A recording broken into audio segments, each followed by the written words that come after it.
Boa noite a todos, elevando os nossos pensamentos a Deus, nosso Pai Criador, e a Jesus, o nosso Mestre.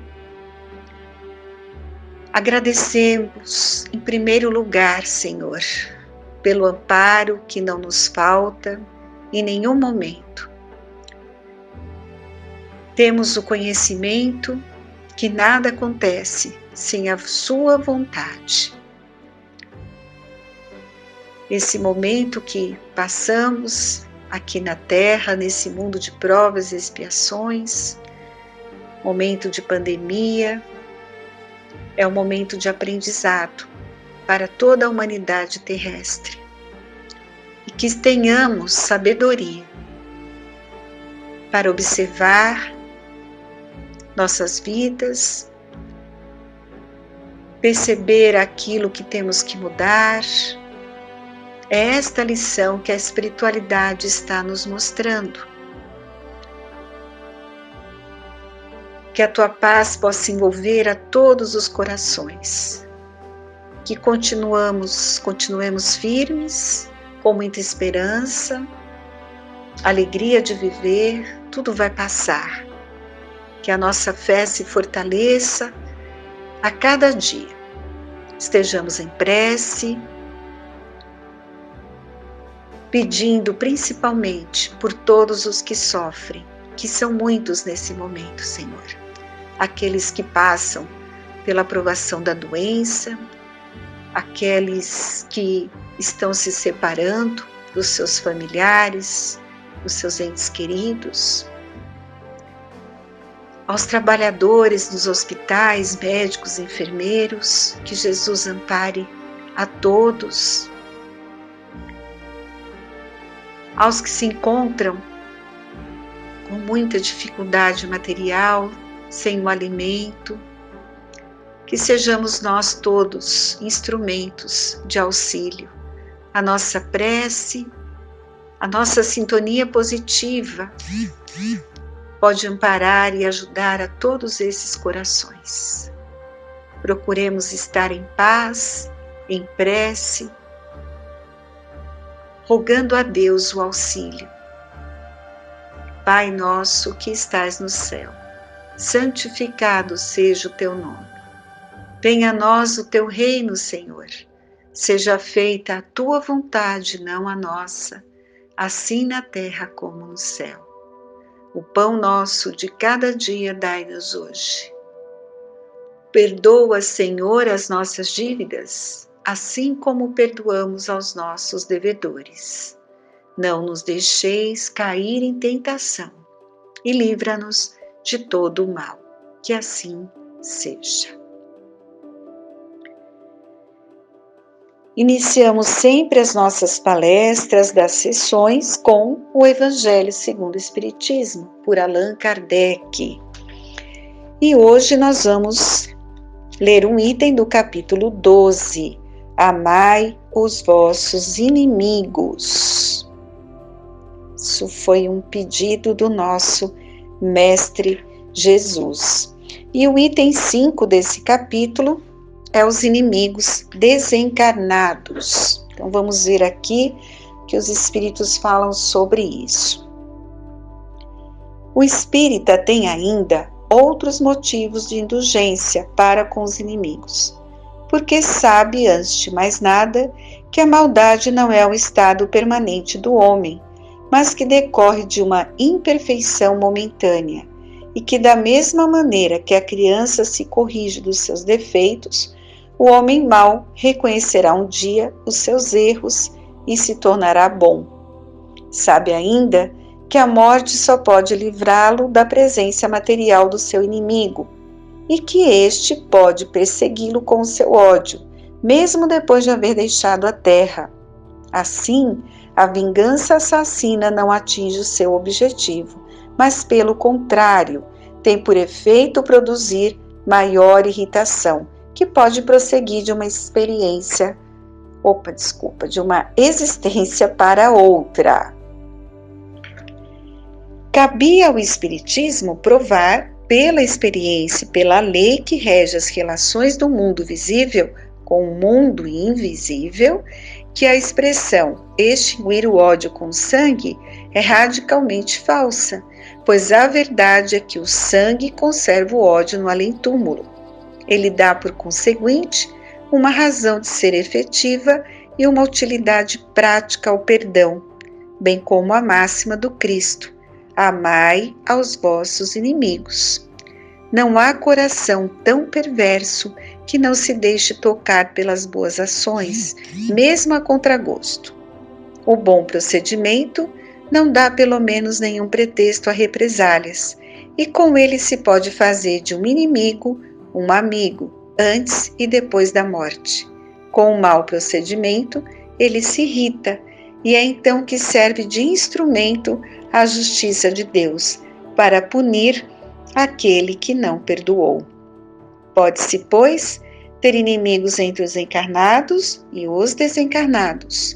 Os inimigos do mundo invisível manifestam sua malevolência pelas obsessões e subjugações a que tantas pessoas estão expostas e que representam uma variedade das provas da vida. Essas provas contribuem para o desenvolvimento e devem ser aceitas com resignação, como uma consequência da natureza inferior do globo terrestre. Se não existissem homens maus na Terra, não haveria espíritos maus ao redor da Terra. Se devemos, portanto, ter indulgência e benevolência para os inimigos encarnados, igualmente as devemos ter para com os que estão desencarnados. O Espiritismo vem provar que esses demônios não são mais do que as almas de homens perversos, que ainda não se despojaram dos seus instintos materiais, e que não se pode apaziguá-los senão pelo sacrifício dos maus sentimentos, ou seja, pela caridade. E que a caridade não tem apenas o efeito de impedi-los de fazer o mal, mas também de induzi-los ao caminho do bem e contribuir para a sua salvação. É assim que a máxima amai aos vossos inimigos não fica circunscrita ao círculo estreito da terra e da vida presente, mas integra-se na grande lei da solidariedade e da fraternidade universais. Esse é um tema, que é muito questionado, porque à luz da reencarnação, quando conhecemos que somos espíritos eternos, milenares, já tivemos muitas vidas, essas ligações espirituais, elas permanecem. Então é por isso que aqui ele está falando que nós podemos ter inimigos, Quando usamos esse termo inimigos, na realidade são espíritos aos quais convivemos, principalmente aí no decorrer das nossas vidas sucessivas do passado, e que tivemos desentendimentos, provocamos situações dolorosas, eles não nos perdoaram e renascem conosco muitas vezes, encarnamos juntos para nos reconciliar, e às vezes alguns estão desencarnados e nós encarnados, e esses desencarnados tentam o tempo todo nos influenciar negativamente. Por quê?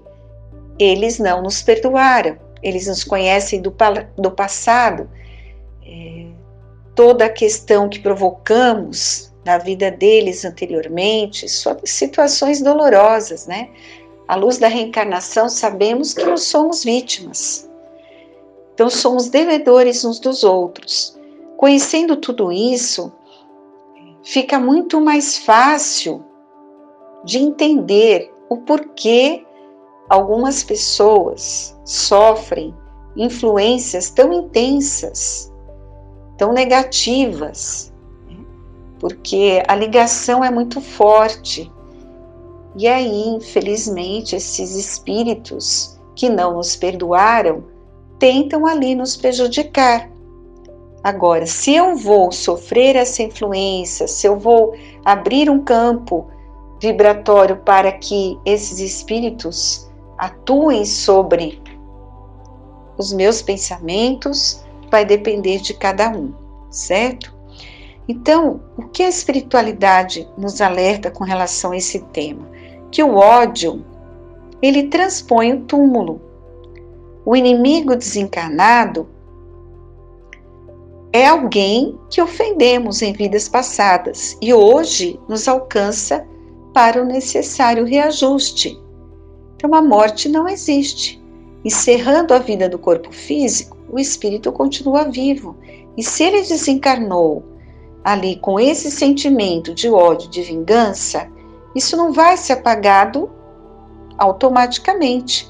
Ele continua cultivando esse sentimento até o momento em que ele trabalhar isso, ele buscar o perdão, ele compreender a ofensa, evoluir, buscar ajuda da espiritualidade, e isso pode demorar até séculos, dependendo da situação, porque nós conduzimos o nosso livre-arbítrio. Desencarnando, continuamos a ser o que éramos aqui encarnados, né? Então, é muito importante nós lembrarmos disso, que o nosso inimigo, né, o chamado inimigo, aquele espírito que está nos obsediando, o obsessor, ele é alguém que nós prejudicamos em vidas passadas. E ainda está numa condição difícil, não consegue nos perdoar e nos persegue, né, tentando ali provocar situações dolorosas na nossa vida. Então, no preceito de Jesus, amai os vossos inimigos, encontramos o caminho para a reconciliação com esses adversários. Por que Jesus colocou isto, né? Esse ensinamento? Porque todos nós temos espíritos aos quais nos prejudicamos. Então, o caminho é a reconciliação. Mesmo estando encarnados em outra vida, os adversários nos reconhecem, porque a ligação é espiritual. E se eu estiver ali, nessa presente encarnação, buscando ser uma pessoa melhor, realmente me transformando, alimentando minha alma com os ensinamentos do Evangelho, esses espíritos irão observar o meu comportamento, né? Porque eles ficam ligados a nós o tempo todo. Se eu estiver numa sintonia diferente, se eu estiver realmente me transformado, deixando para trás, né, aquele homem velho, com aqueles pensamentos difíceis, eles vão perceber isso. E aí, com certeza, pode acontecer toda uma reconciliação. Então, sempre em nossas preces, é muito importante que a gente eleve o pensamento por todos esses espíritos aos quais nós prejudicamos. Não temos lembrança do que fizemos, mas com certeza, pelo grau evolutivo que nós estamos, nós prejudicamos muitos. Infelizmente, assim como nós, ainda não nos perdoaram. Então a gente precisa orar, pedir perdão por esses espíritos, que nós possamos ali ajudá-los, que eles sintam em nós a nossa transformação e que o caminho é o perdão, é nos reconciliarmos, nos ajudarmos, buscando os ensinamentos do Evangelho. Essa é a prece que todos nós devemos fazer por todos aqueles que nos perseguem, nos caluniam, né, como nos ensina o Evangelho. Então, como devemos agir para evitar que desenvolvamos, né, essas inimizades e que elas perdurem depois do desencarne? Claro, é observando sempre o preceito de Jesus de amar sempre os nossos inimigos, né, procedendo para com eles com a mesma retidão que gostaríamos que fosse usada conosco. E é aquela colocação ali do Evangelho: não há coração tão perverso que não se mostre sensível ao bom proceder. Então, mediante o nosso bom procedimento, pode-se fazer um inimigo um amigo. É o que eu acabei de falar agora há pouco, né? Então, se eu estou numa sintonia, com um comportamento diferente, eu vou tocar o coração daquele que está me observando. Ele vai perceber que eu estou me transformando em uma pessoa melhor.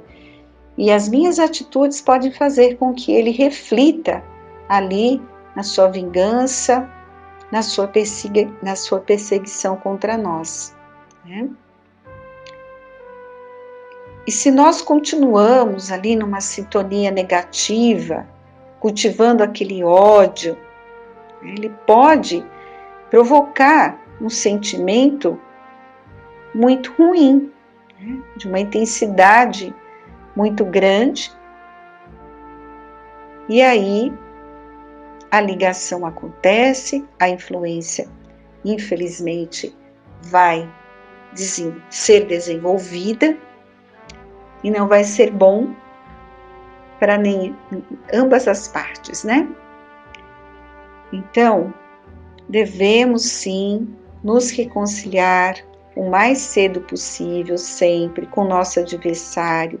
Importante é que na presente encarnação estejamos sempre dispostos a cultivar o diálogo, o perdão, para que a gente não vá construindo mais, né, situações dolorosas. Porque se nós formos orgulhosos, egoístas, vaidosos, vamos ter mais inimigos no futuro. Eu tenho que sempre optar pela reconciliação. Porque senão todas essas discórdias atuais, elas vão se perpetuar em existências futuras, criando elos muito difíceis. Então não vale a pena. Nós já trazemos um passado de erros. Então, o presente, nós temos que estar muito atentos para não desenvolver mais situações dolorosas no futuro, né? E como que a gente se protege dessa ação nociva, né, dos inimigos desencarnados? Mais uma vez, pela reforma íntima, à luz do Evangelho de Jesus e através da prática do perdão, da caridade e sua mais ampla acepção. Então, se eu opto por uma vida ali, à luz do Evangelho, seguindo os conselhos de Jesus, observando as minhas tendências negativas, me transformando moralmente a cada dia, buscando a prática do perdão, da caridade, tudo isso já vai ser uma proteção. Por quê? O plano espiritual está o tempo todo nos observando. Então, as minhas atitudes positivas vai ser o antídoto para essa atuação aí desses espíritos que tentam me prejudicar. Lembrem-se, o Evangelho é a abençoada escola de regeneração para todas as nossas faltas. E são essas atitudes que, além de impedi-los de praticar o mal contra nós, também os reconduzem ao caminho do bem. Isso é muito importante, né? Nossa atitude positiva, a nossa vibração, além de nos proteger, vai tocar o coração desses espíritos endurecidos. Quando participamos aí das sessões de desobsessão, a nossa ida a esses locais, a participação em prece, há toda uma atuação da espiritualidade sobre nós e sobre todos esses espíritos que nos acompanham. Porque quando nós vamos à casa espírita, nós vamos para uma sessão de desobsessão, esses espíritos também nos acompanham, nos observam, escutam, participam ali, às vezes, de toda a vivência mediúnica. É permitido até que se comuniquem conosco, nós temos muitos exemplos disso na sessão, Então é uma oportunidade bendita de ajuda, porque nós nos transformando, eles também terão a oportunidade de refletir e buscar ali a transformação, o perdão. Agora, se continuamos, insistimos nas nossas tendências negativas, com orgulho, com vaidade, egoísmo, vamos continuar alimentando todos esses sentimentos, e isso pode durar por muito tempo, por várias encarnações. Então, a doutrina espírita, ela nos mostra que todos os débitos que possuímos com nossos semelhantes, é fundamental que reparemos em vida. Porque muitos se dizem vítimas de situações e se refugiam nos rancores, nos ressentimentos, acreditam que agem corretamente e não querem nem ouvir falar no companheiro que julga ser seu algoz. Mas muitos esquecem que, se não nos reajustarmos com nosso semelhante enquanto estamos encarnados, reconcilia-se com seu inimigo enquanto estás perto dele, vivendo ao seu lado, e em um outro momento nós vamos ser escalados para esse reajuste. E nem sempre esse momento ocorre de uma forma amistosa. Muitos irmãos que carregam rancores, ressentimentos, são ali escalados a reencarnar ao lado de um algoz de vidas anteriores. Muitos de nós nascemos em lares onde o irmão ou um parente próximo fez parte de nossas desditas em momentos anteriores. Então, diante dessa situação que nós conhecemos, da reencarnação, da lei de causa e efeito, das vidas sucessivas, faz-se necessário recolher os nossos orgulhos e nos entregarmos a um reequilíbrio espiritual nesta vida. Não devemos ser chamados para a prestação de contas, mas sim nos anteciparmos com os corações conscientes e serenos. E lembremos que ninguém consegue crescer espiritualmente carregando mágoas, rancores ou ressentimentos no coração.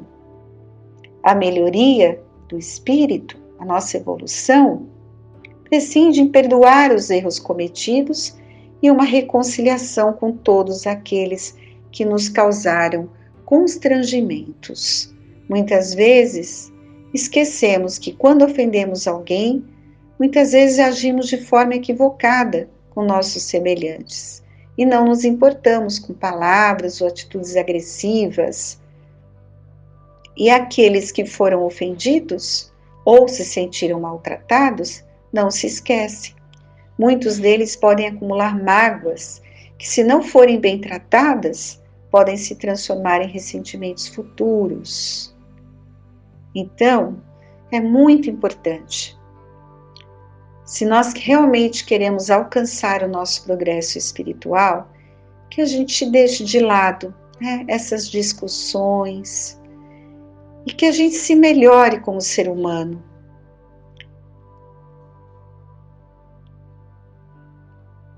Peçamos a Deus o auxílio, o amparo. Fica aqui então esta reflexão tão importante.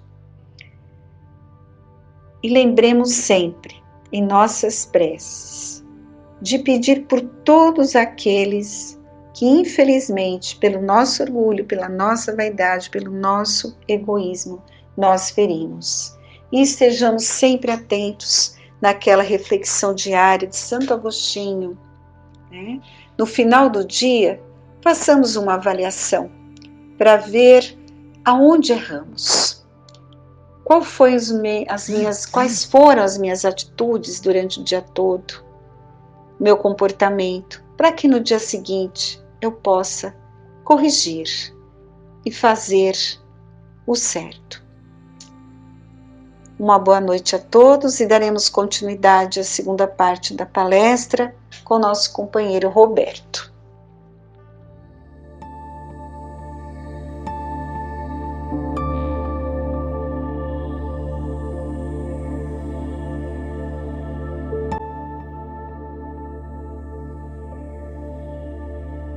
Boa noite a todos. Vamos continuar os trabalhos da noite, falando sobre este livro que eu vou ler, As Palavras de Emmanuel, que compila tudo aquilo que aquele grande espírito falou em diversos livros sobre o Espiritismo. O Espiritismo, em sua feição de cristianismo redivivo, tem papel muito mais alto que o simples campo para novas observações técnicas da ciência estável do mundo. O Espiritismo é a luz de uma nova renascença para o mundo inteiro, para que a sublime renovação se concretize. Porém, é necessário nos convertamos em raios vivos da sua santificante claridade, ajustando a nossa individualidade aos imperativos do infinito bem. Temos que colocar em prática o que estudamos para influenciarmos os que nos cercam. Desta maneira, nós estaremos auxiliando os espíritos a evangelizar o planeta. Espiritismo sem evangelho é apenas sistematização de ideias para a transposição de atividade mental, sem maior eficiência na construção do porvir humano. Ao espiritismo cristão, cabe atualmente no mundo grandiosa e sublime tarefa. Não basta definir-lhes as características veneráveis de Consolador da humanidade. É preciso também revelar-lhe a afeição de movimento libertador de consciências e corações, porque nos dá sempre uma nova oportunidade nas encarnações seguintes.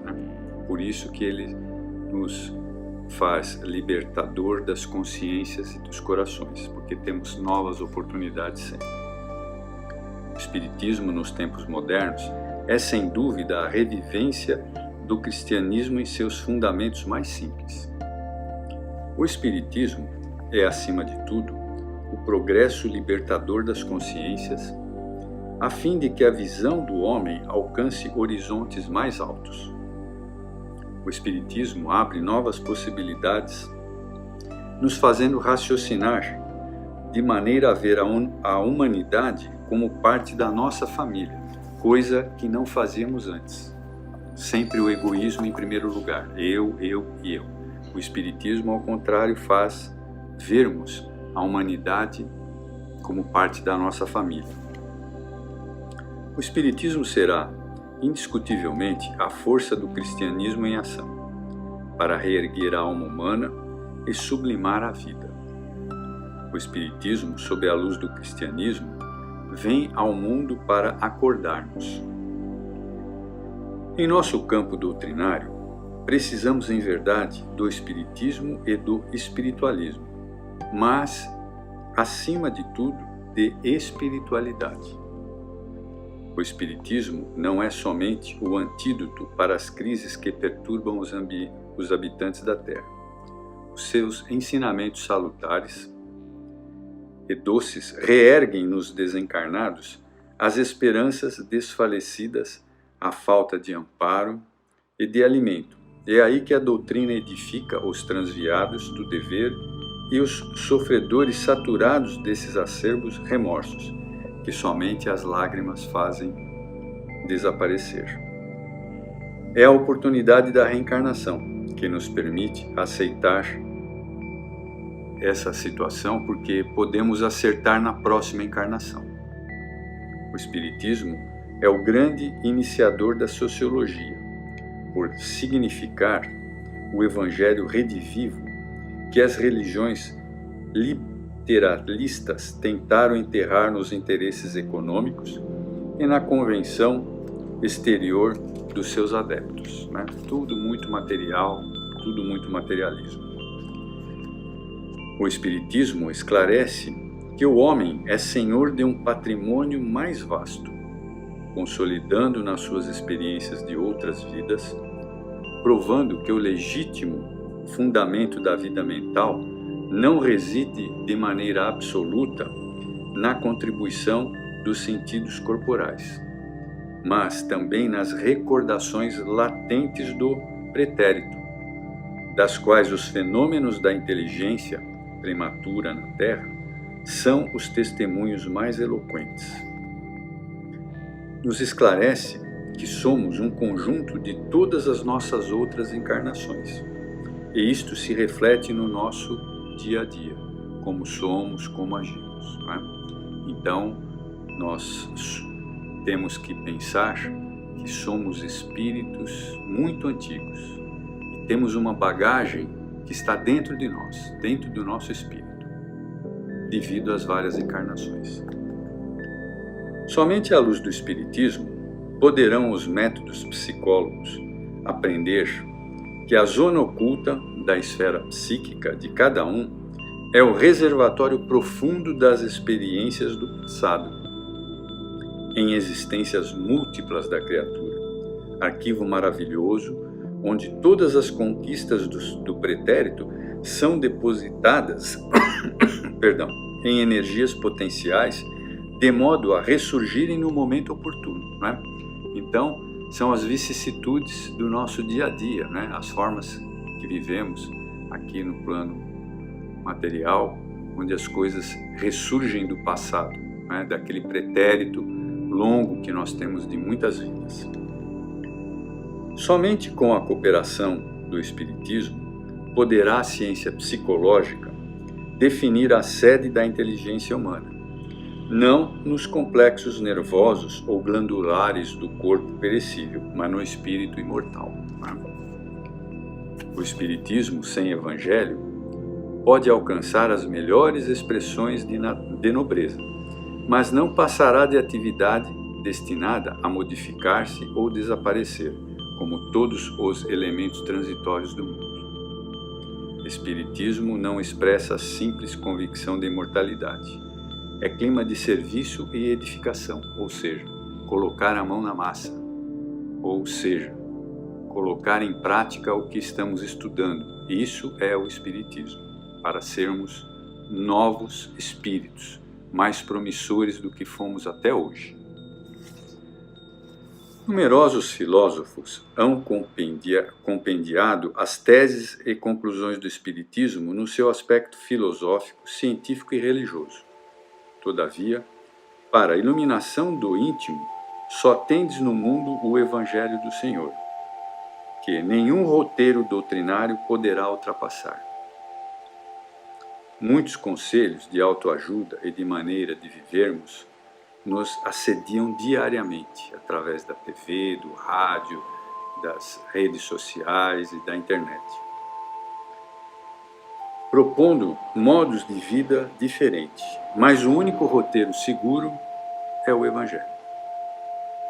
O espiritista sincero deve compreender que a iluminação de uma consciência é como se for a iluminação de um mundo, salientando-se que a tarefa do Evangelho junto das almas encarnadas na Terra é a mais importante de todas, visto constituir uma realização definitiva e real, é factível. A missão da doutrina é consolar e instruir em Jesus, para que todos mobilizem as suas possibilidades divinas no caminho da vida. Trocá-la por lugar no banquete dos estados é inverter o valor dos ensinos, porque todas as organizações humanas são passageiras, em face da necessidade de renovação de todas as fórmulas do homem na lei, do progresso universal. Depreendendo-se daí que a verdadeira construção da felicidade geral só será efetiva com bases legítimas no espírito das criaturas.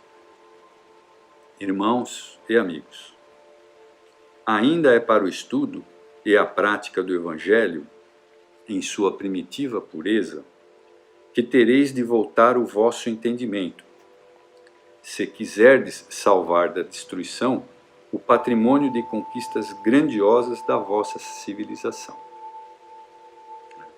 Então, aqui mais uma vez ele coloca que a prática do Evangelho é que nos vai salvar dessa onda de egoísmo, né, de materialismo que existe no mundo de hoje. Somente levaremos como patrimônio na nossa vida etérea os valores resgatados pela doutrina espírita. Confessai-vos uns aos outros, buscando de preferência aqueles a quem ofendestes, e quando a vossa imperfeição não vô-lo permita, procurai ouvir a voz de Deus, na voz da vossa própria consciência. Né? Jesus que falava, né? Reconcilia-te com o teu inimigo enquanto estás a caminho. O Evangelho do Divino Mestre ainda encontrará por algum tempo a resistência das trevas. A má-fé, a ignorância, o império da força conspirarão contra ele, mas tempo virá em que a sua ascendência será reconhecida, e já está sendo hoje, né? Nos dias de flagelo e de provações coletivas, como hoje está acontecendo, né? É para a sua luz eterna que a humanidade se voltará tomada de esperança.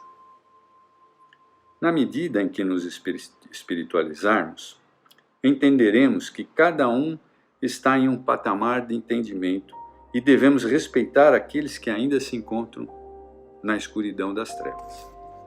Mas, tendo a certeza de que esta situação é passageira, a evolução e o progresso serão inevitáveis. Então, novamente, se ouvirão as palavras benditas do Sermão da Montanha, e através das planícies, dos montes e dos vales, o homem reconhecerá o caminho, a verdade e a vida. O Evangelho é o sol da imortabilidade que o Espiritismo reflete com sabedoria para a atualidade do mundo. O Evangelho não se reduz a breviário para genuflexório.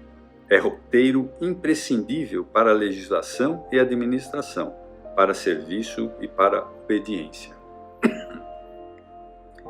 Adaptar-nos ao Evangelho é descobrir outro país, cuja grandeza se perde no infinito da alma. O Evangelho do Cristo é o sol que ilumina as tradições e os fatos da antiga lei. Registrarás sublimes narrações do infinito nas palavras dos grandes orientadores. Ouvirás muitas vozes amigas que te lisonjearão a personalidade. Escutarás novidades que te arrebatam ao êxtase. Entretanto, somente com Jesus no Evangelho, bem vivido, é que reestruturaremos a nossa individualidade eterna para a sublime ascensão à consciência do universo. Devemos deixar o velho homem para nos renovarmos, sermos um ser novo, um homem novo. Grande injustiça comete quem afirma encontrar no Evangelho a religião da tristeza e da amargura.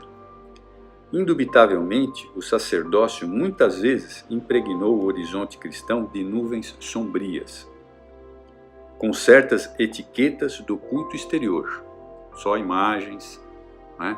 E nada do etéreo, do espiritual. Mas o cristianismo em sua essência é a revelação da profunda alegria do céu entre as sombras da terra. Quando o homem percebe a grandeza da Boa Nova, compreende que o Mestre não é apenas o reformador da civilização, o legislador da crença, o condutor do raciocínio ou o doador de felicidades terrestres, mas também, acima de tudo, o renovador da vida de cada um de nós.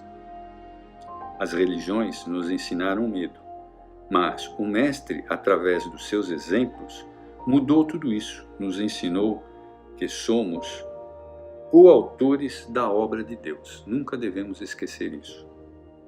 Sem a Boa Nova, a nossa doutrina consoladora será provavelmente um formoso parque de estudos e indagações, discussões, experimentos, reuniões e assembleias, louvores e assombros, né? Ou seja, palavras em vão, ao acho, ao léu. Mas a felicidade não é produto de demonstrações e deduções. O Evangelho é código de paz e felicidade que precisamos substancializar dentro da própria vida. Quem exercita a compreensão do Evangelho acende lume no próprio coração para clarear a sombra dos entes queridos na terra ou além da morte. Então, esse livro, que é o Palavras de Emmanuel, foi compilado tudo aquilo que ele falou em outros livros, e foi colocado aí, sobre o Espiritismo especificamente que nós estamos falando. Aí eu peguei um texto do espírito Militão Pacheco, que também fala sobre o Espiritismo, mas ele vai nos calar fundo dentro de nós, se nós prestarmos bastante atenção ao que eu vou ler. É o capítulo 18, chama-se O Espiritismo Pergunta. Vejam só o texto como é muito interessante. Meu irmão, não te permitas impressionar apenas com as alterações que convulsionam hoje todas as frentes de trabalho e descobrimentos na Terra. Olha para dentro de ti, mesmo e mentaliza o futuro. O teu corpo físico define a atualidade do teu corpo espiritual. Já vivestes, tanto nós mesmos, vidas incontáveis, e trazes no bojo do espírito as conquistas alcançadas em longo percurso de experiências na roda dos milênios. Tua mente já possui nas criptas da memória recursos enciclopédicos da cultura de todos os grandes centros do planeta. Teu perispírito já se revestiu com porções da matéria de todos os continentes da Terra. Tuas irradiações, através das roupas que te serviram, já marcaram todos os salões da aristocracia e todos os círculos de penúria no plano terrestre. Tua figura já integrou os quadros do poder e da subalternidade em todas as nações. Tuas energias genésicas e afetivas já plasmaram corpos na configuração morfológica de todas as raças. Teus sentidos já foram arrebatados ao torvelínio de todas as diversões. Tua voz já expressou o bem e o mal em todos os idiomas. Teu coração já pulsou ao ritmo de todas as paixões. Teus olhos já se deslumbraram diante de todos os espetáculos conhecidos, das trevas, do horrível, às magnificências do belo. Teus ouvidos já registraram todos os tipos de sons e linguagens existentes no mundo. Teus pulmões já respiraram o ar de todos os climas. Teu paladar já se banqueteou abusivamente nos acipes de todos os povos. Tuas mãos já retiveram e dissiparam fortunas constituídas por todos os padrões da moeda humana. Tua pele, em cores diversas, já foi beijada pelo sol em todas as latitudes. Tua emoção já passou por todos os transes possíveis de renascimentos e mortes. Eis porque o Espiritismo te pergunta: não julgas que já é tempo de renovar? Sem renovação, que vale a vida humana? Se fosse para continuarmos repetindo aquilo que já fostes e o que fizestes, não terias necessidade de novo corpo e nova existência. Prosseguirias de alma jungida à matéria gasta da encarnação precedente, enfeitando um jardim de cadáveres. Vives novamente na carne para o burilamento do teu espírito. A reencarnação é o caminho da grande luz. Ama e trabalha. Trabalha e serve. Perante o bem, quase sempre, temos sido somente constantes na inconstância e fiéis à infidelidade, esquecidos de que tudo se transforma com exceção da necessidade de se transformar. Então vejam, esse texto nos convoca a uma tipo de pensamento que nós devemos nos encontrar para que possamos progredir como espíritos. Quantas encarnações a gente vem trilhando, quantas encarnações a gente vem falhando. Então, esta encarnação é a melhor oportunidade que temos para nos renovarmos como espíritos. E assim nós vamos terminar mais esta reunião, agradecendo a todos vocês. E agradecendo a Deus e a Jesus e ao Frei Fabiano por mais esta oportunidade de estarmos todos reunidos novamente. Pai nosso, que estais nos céus, santificado seja o vosso nome. Venha a nós o teu reino, seja feita a tua vontade, assim na terra como no céu. O pão nosso de cada dia nos dai hoje. Perdoa as nossas dívidas, assim como perdoamos os nossos devedores. Não nos deixes cair em tentação e livra-nos, Pai, de todo o mal. Que assim seja. Graças a Deus, graças a Jesus. Uma boa noite a todos e muito obrigado.